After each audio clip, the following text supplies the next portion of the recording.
a lot of people are unaware. My family, for example, weren't aware when they were diagnosed diabetic that they were actually insulin resistant first. And so that's what we have to resolve, is the insulin resistance. Now, let's talk about how it went from one to the other. Now, I'm going to go this one a little bit quicker. So quickly here, it all comes down to when we eat. Remember, going back to our food, when you eat food, your body releases the glucose, right? The food gets broken down into glucose, and glucose gets into the bloodstream, okay? So now glucose is floating around the bloodstream. Whenever glucose is released in the bloodstream, insulin gets released as well. Insulin's job is to float around, as you guys know, to knock up on every single cell. It goes to every single cell and it tells the cells to open. It tells the cells to open and absorb all the glucose, okay? All the glucose is being taken out of the bloodstream because all the body, the cells, are absorbing it. You eat food, all that food is now getting absorbed because insulin is floating around, telling the cells to open up, and now they're being absorbed. So all that glucose is leaving the bloodstream, and glucose falls and goes back to normal. Glucose goes out of the bloodstream, okay? That is a metabolically healthy individual. When you become insulin resistant, however, once you become insulin resistant, what happens is you eat the food gets released into the bloodstream, right? All that glucose is being released, it's floating around the body. Insulin gets released to deal with it, but you're insulin resistant. So now the insulin is floating around and it is trying to unlock all of those cells, right? So all those cells are trying to get opened up, but they're not opening. The cells are staying closed. So what happens now? All that glucose is staying in the bloodstream. It's not leaving because the cells aren't taking it. The cells are staying closed. So now the glucose is staying in the bloodstream. It's got nowhere else to go. What's going to end up happening is the glucose levels start to go up, right? Because it's not exiting. And then when the glucose starts to go up, your glucose is your blood sugar, all right? Give me 1 second, guys. Hold on. There we go. All right, so glucose starts to go up in the bloodstream. Your glucose is your blood sugar. So now your blood sugar starts to go up. And your blood sugar is your A1C. It turns into your A1C. So when you go to your doctor doing your blood work and your A1C begins to go up, right? Your A1C begins to go up, it hits the first borderline, and then pre-diabetic, and as it keeps going up, type 2 diabetes. So when you think about the progression, all right, thank you guys, I appreciate that. When you guys think about the progression, your blood sugar was not the problem. Your blood sugar did not cause high blood sugar. You have to think about the insulin. The insulin made it such that that blood sugar could not get into the cells. So now the cells aren't getting what they need, that blood sugar staying in the blood, and now your A1C begins to go up, and that's the connection point. That's why you cannot reverse diabetes until you first reverse insulin resistance. That is the core issue, all right?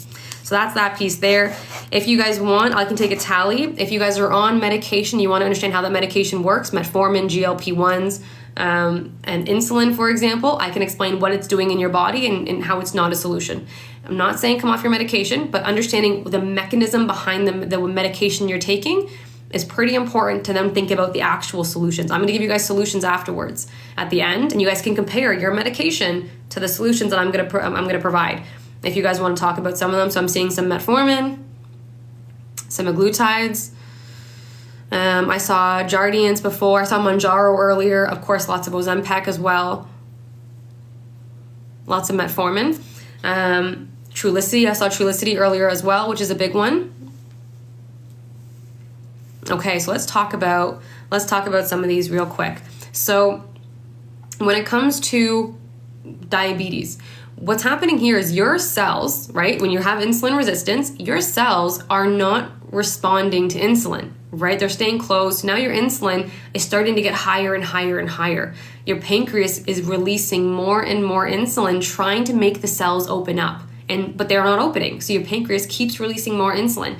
Your insulin gets higher and higher and higher and higher and higher, trying to force the cells to open up and listen, right? And so now you have this really high level of insulin. So when you get diagnosed pre-diabetic, if you get diagnosed type 2 diabetic, you have a very high level of insulin in the body. It can be 10, 20, 30 times the normal level of insulin, okay? You do not have a deficit of insulin. You have way too much insulin, not a deficit. Keep that piece in mind. Also keep in mind that when the cells aren't responding, that's on purpose. That's not accidental. Nothing in the body is random. The cells are not responding anymore. They're staying closed and they're saying no because they're getting overwhelmed. There's way too much insulin, way too much glucose overwhelming the cells. Some of the cells, when they get so overwhelmed, they can actually burst and die. Depending on the cell type, some of them burst and die. They don't want to die. They're trying to stay alive. They all have jobs to do, very important jobs to do for you. We have to keep that in mind. It's not random. It's trying to protect you. So now, when the drugs come in, and when I say this now, this next piece, do not come off your medication. Very important disclaimer, do not come off your medication. Stay on your meds. I'm educating you on how the medication works because it's important to then compare and contrast the medication to real solutions for the problem. However, everyone that I work with stays on the meds, okay? They stay on the medication. We fix the insulin resistance under the surface. We get rid of the problem.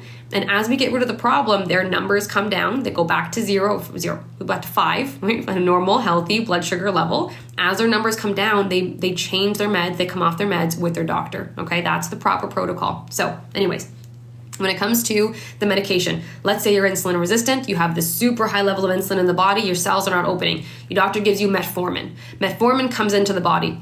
It's a really common first line defense is metformin. It comes in, it acts on the cell receptors, and it forces the cell to open. So it's forcing the cell to open up against its wishes and take more glucose. It's forcing the glucose into the cell, even though the cell is saying, no, I don't want any more. The metformin is forcing the glucose into the cell. Okay, as you guys can see here, that does not sound like a solution, right? That's not solving the problem. You're just moving the problem from the bloodstream into the cell forcefully against the cell's wishes. Now, it's not a solution, but it's important to stay on your medications because you cannot keep the blood sugar in the bloodstream. It has to come out. It has to come out, but forcing it into the cells isn't a good. There's not a solution. You're just making the problem go into the cell, and now the cell is struggling, you see? And also metformin works in other ways too. This is I'm just gonna summarize the key highlight right now is that piece. There's other things that it does as well, the liver and everything, and the pancreas, don't worry about that right now. Now, that's the first piece. That's metformin, very first common line of defense. If your doctor is giving you more and more and more metformin, if your dosage is going up, this is getting worse. Right, the channel, the mechanism of which it's working, of taking that glucose and forcing it in the cell is becoming less effective, and now you need more and more of it to do that job. So this is just getting worse. Now it needs more to get the job done to get the glucose into the cell. Now let's say eventually your doctor gives you insulin. On insulin, it's an injection you put in your body. Now you already have a lot of insulin in the body. Now you have more insulin coming into the body. This more insulin is just a really aggressive way of getting that glucose, and it crams it into the cells. It just forces it inside the cell. It's a really aggressive way of doing it. It's that next level. It's a more serious way of doing it. So again, not a solution, different channel, same end goal, just taking that glucose and forcing it inside. Not a solution.